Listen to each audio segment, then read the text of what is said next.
This video is sponsored by Squarespace. Do you live in one of the world's temperate zones? Do you have access to a large deciduous tree, i.e. a tree that loses its leaves in the winter, i.e. not a pine tree?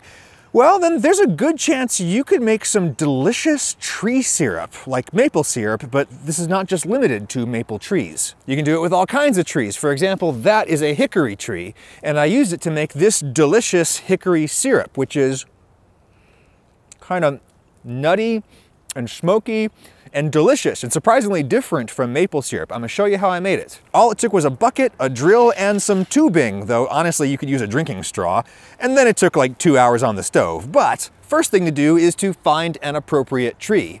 Basically, all living trees are filled with sweet juice. Getting that juice is the whole point of being a tree, apart from, making baby trees.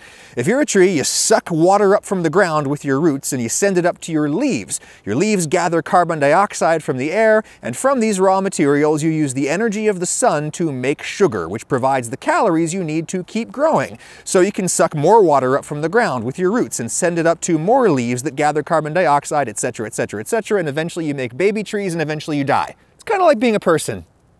Anyway, maple trees are particularly popular for tapping, as it's called, because the sweet juice is particularly tasty in maple trees. It is particularly easy to get, it is particularly abundant, and the trees themselves are particularly abundant across the vast temperate expanses of North America, where native peoples first learned how to tap that.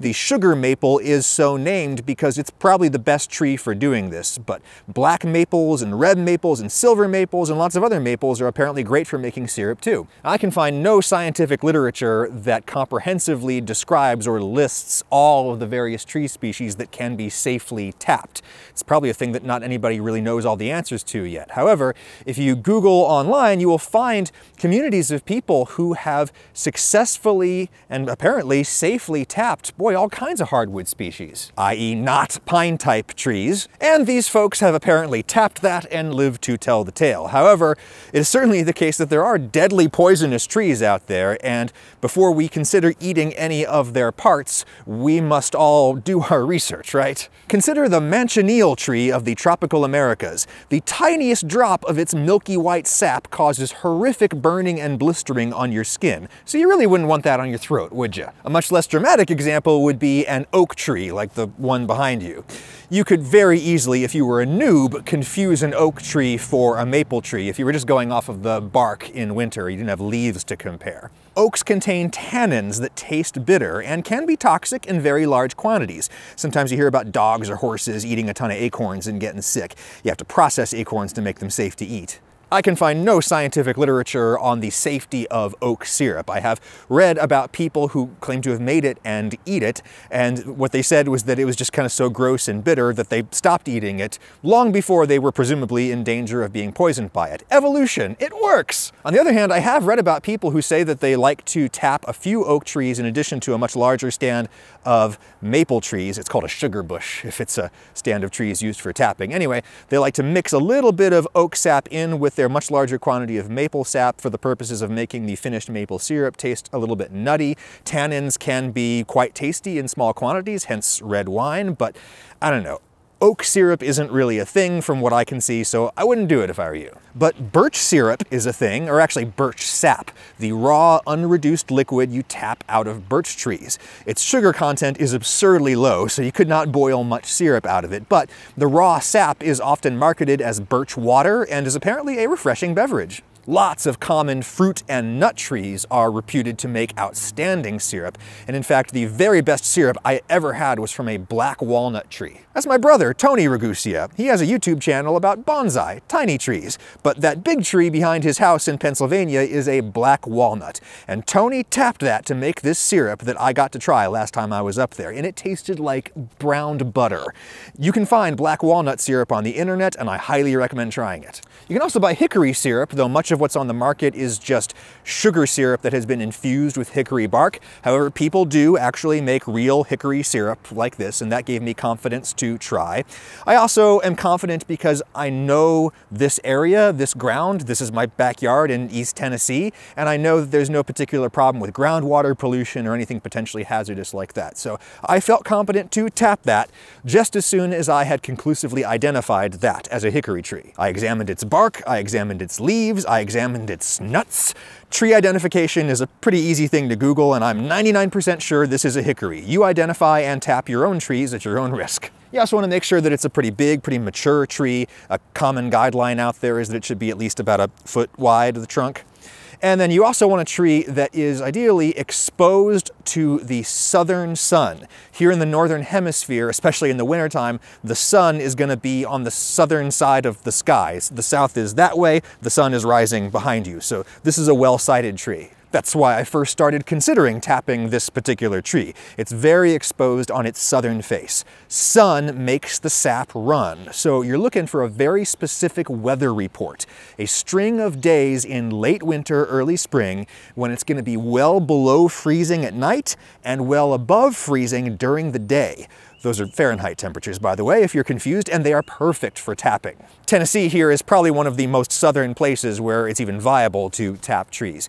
You keep going south, eventually you get into the subtropical regions where it just does not get cold enough at night to make the sap run. Unless you go way farther south to the southern hemisphere, where they are currently experimenting with maple syrup production in New Zealand. Pretty neat. But anyway, you gotta have those cold nights and warm days like we start getting here in Tennessee in late January. Now, this is when tapping season begins here. However, people do tap trees in the fall. It's possible. However, there's a lot of consensus that that's just not optimal. You're not gonna get as much syrup out of the trees if you tap them in the fall. The tree has a whole annual life cycle, right? Where parts of the year it's gonna be storing more of its energy as starch rather than sugar and all that kind of stuff. Winter going into spring is probably best. So yeah, I noticed I had a string of frigid nights and warm days coming up, and I knew it was time. I followed these tips for backyard maple syrup producers assembled by the University of New Hampshire, where they know from syrup. It's linked in the description. I'm using a 1/4-inch drill bit, like 6 millimeters. That's on the small side. You can go a little bit bigger, and you drill into the tree at a slight upward angle. This is just so gravity helps you out and you don't get sap pooling at the back of the hole. I'm going maybe 1.5 inches deep, less than 4 centimeters. Again, people do go a little deeper, but I want to be conservative about my tree's health. Which might not be very good. You might have noticed that I'm not the only animal boring holes in this bark. You also might have noticed this black stain on the trunk. This could be caused by insects, it could be caused by bacteria, wet wood. From what I've read, it's unlikely to be anything that would be harmful to me. However, I would say that if I was going to be tapping multiple trees, I would want to sterilize my drill bit before I went drilling in another tree, because I don't want to be spreading diseases around. Anyway, there's my hole on the southern side of the tree, the part that faces the sun during a winter's day. That's going to help. And it's already leaking sap, which is good. The sap is drizzling down the bark, which is bad. Conventionally, you jam a little tap in there that's called a spile. Tapping spiles are cheap, but they can be hard to find. In contrast, every hardware store sells tubing, approximately 1/4-inch tubing I've got here. This is for an ice maker, so it's food-grade plastic, but honestly, you could do this with a fat drinking straw, which is also food-grade, obviously. We just need to get the sap flowing out and away from the bark, and we need something to catch it in. If you have a really long tube, you could potentially just send it all the way down to the ground, where you could have like a cooler on the ground or a bucket on the ground. However, traditionally what you do is you actually hang the bucket up on the tree on the spile that is also the spout. I just bought one of these little screw hooks at the hardware store. I'll screw that in by hand right above my tube, and there I can hang my bucket like so. Obviously, don't use a bucket that is not food safe. I'll drape that with something just to keep too much debris from falling in.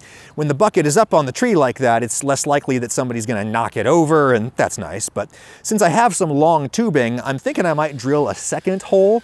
On a big tree, you can tap 2 separate points at the same time without hurting the tree, though it's good to keep the holes kind of far away from each other, so long tube from there down to the bucket. We are Borg. As you can see, the sap is already flowing, even though it's the end of the day, sunset, which is not when the magic happens. The real magic happens after a long sub-freezing night and then the sun comes up the next day. The kind of late winter sun that makes it uncomfortable to wear a coat, while the late winter air makes it uncomfortable to not wear a coat. That sun rapidly heats the south-facing part of the tree that we've tapped, and what happens next is surprisingly complicated. Maybe we'll talk to a real scientist about it another day. Pressure builds up inside the tree as it warms. It has to do with gas expansion and such. The temperature shock effectively squeezes sap out of the tree's circulatory system. And there's the water with a small amount of dissolved sugar and other nutrients in it that we call sap. When the sap really starts to flow down like that, it's called a run, and the run could last anywhere from a few hours to a couple of days. I gave it 1 day. Yes, we're technically bleeding the tree a little bit, and how that really affects the tree's health long term is a subject of continuing scientific investigation. But the prevailing view is that 2 or even 3 tap holes once a year is perfectly safe for a big tree. Just as you and I can donate some blood every now and then, and we're perfectly fine. There are trees people have been tapping for 100 years, and they're fine. This one I've tapped for 24 hours. Coming up on sunset again, and we've got about 1.5 gallons of sap with bugs in it. It tastes like water with only the slightest hint of sweetness. But hey, the tap is still running. I could have gotten more, and you can get multiple runs per season from the same tap holes. You just leave the tubes and hang your bucket when the weather forecast looks right. I'm passing this through a coffee filter to get out the bugs and bits of bark. Cheesecloth would work instead. One thing to keep in mind is that the raw sap like this will spoil easily. It's very hospitable to microbial life, so they say you gotta treat it like milk. It either needs to stay cold or you need to heat it up, which is what we're gonna do. It's conventionally done in super wide pans to maximize surface area for evaporation, which is why I'm using my widest pan, even though it's not my deepest pan, so I can only fit in a little bit at a time. After about a half hour of boiling, I can pour some more in and repeat. This took about 2 hours of hard boiling, an astounding amount of energy. Can you imagine doing this over a fire?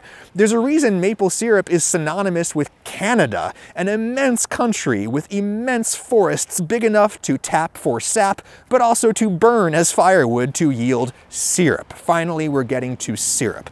The basic ratio for reducing maple syrup is about 40:1. 40 parts raw sap to make 1 part syrup. And my hickory syrup here seems to have required at least that much reduction. If you don't reduce it enough, it won't be shelf stable. Too much water for microbial life. If you reduce it too much, it won't be syrup anymore. It'll become granulated sugar. At normal atmospheric pressure, you generally hit the right sugar concentration at 219 Fahrenheit, 104 C. Let's see what happens if we go beyond that.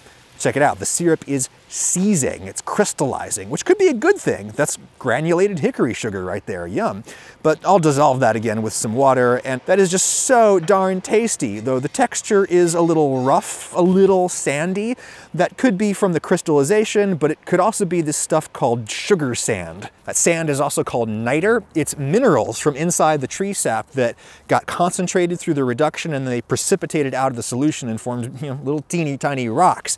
The professionals, after they finish boiling their syrup and it's still hot, so it's still really fluid, they will filter it to get out all of the sugar sand. For doing that at home, you're gonna lose a lot in the filter, and this is so precious. I mean, look at the meager yield I got out of that 1.5 gallons of sap, so I figured just deal with it. It really does not bother me much at all. No, it doesn't bother me at all. And, it's a homemade, natural, rustic product, and so it should be. Equally ubiquitous as tree sugar, but far easier to extract, is a beautiful website from Squarespace. Just as a tree syrup can be a beautiful expression of your local environment, a website from Squarespace can be an expression of you, a place where you get to tell the world about who you are, what you have to offer, maybe run your business, all on your own territory, your own terroir. I'm talking about a space that you own, where you set the rules, instead of an account on some social media platform where you are subject to the whims of some man behind the curtain. What's up, algorithm? Everything you could want to do on those platforms you can do with a Squarespace website. You can post paywalled content from text to video, you can fundraise, you can sell physical products, of course, you can let clients schedule appointments with you, you can showcase yourself and your work, and you can use search optimization and analytical tools from Squarespace to gather an audience. And you can work hand in hand with your social accounts. Squarespace handles everything, including hosting the site and registering your domain name. You can build a site for free, but when it's time to publish publish, save 10% with my code Ragusia at checkout. You'll be doing me a solid. Thank you, Squarespace. And thank you, trees. The list of wonderful things we get from you is as long as the network of xylem through which your delicious sap flows.